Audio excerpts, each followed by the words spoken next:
Hi guys, it's Narelle Cook from CanineCeuticals and welcome to another week of Thursday's Thoughts. This is where I share bite-sized pieces of scientific information that I find interesting, and I hope you do too.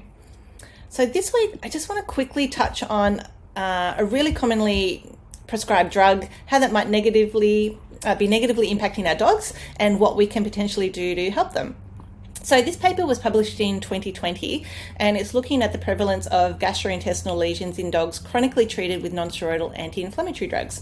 So when it comes to dogs, think of things like meloxicam, which is really commonly used and well known, carprofen, there's ferrocoxib, if I've pronounced that correctly.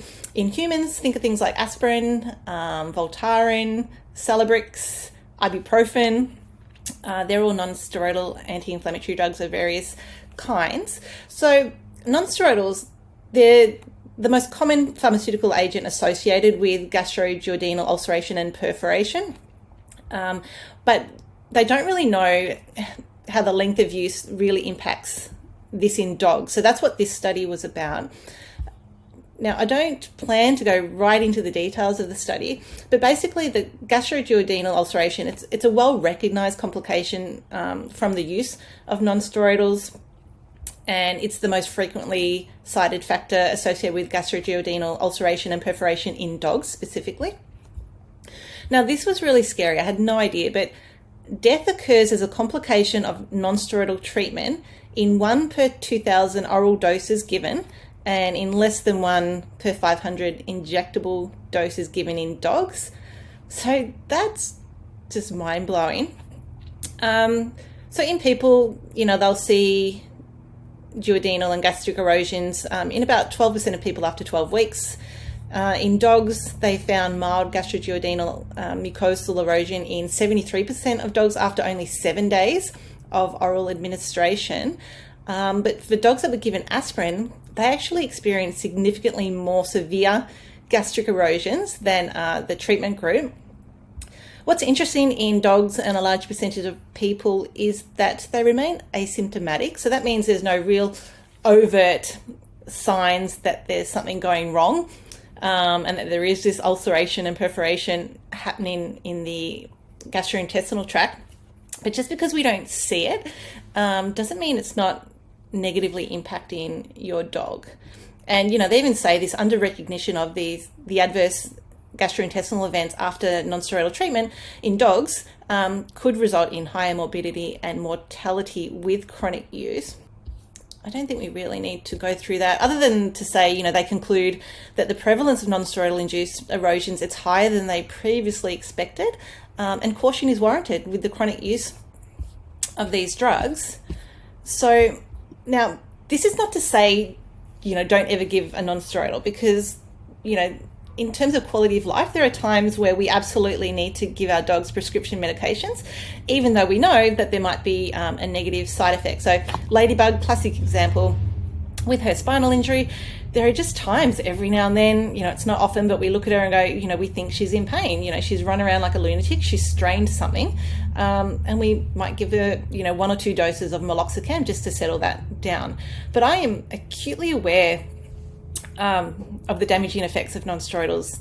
And I guess I should say the way they work, in super brief, is they're blocking the production of compounds that support the mucus layer that lines the gastric mucosa. So that mucus layer is just critical for, acting as a barrier between, the gastric acid and the lining of the stomach. So by compromising the integrity of that mucus layer, that's where gastric acid is then able to make contact with the gastric lining, and that's where it's causing ulceration and perforation and eventually, bleeding and a lot of other complications.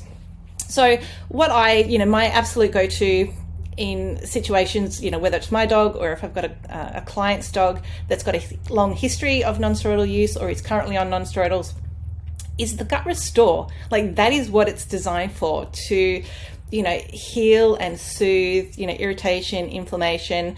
It's got glutamine in it, which is well known for being healing of the cells of the gastrointestinal tract, But ingredients such as slippery elm and marshmallow root, like they've got wonderful demulcent and healing properties. So slippery elm, it actually forms a coating over the gastric lining and the esophageal lining, and this has anti-inflammatory benefits, but it can also stimulate the production of mucus, so it can actually help that mucus barrier regenerate and play that protective role again.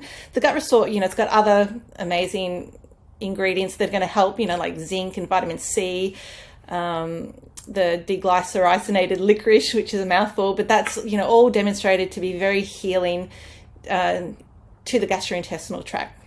So if you're not familiar with Gut Restore, absolutely jump on the website CanineCeuticals.com.au and you can read more about it there.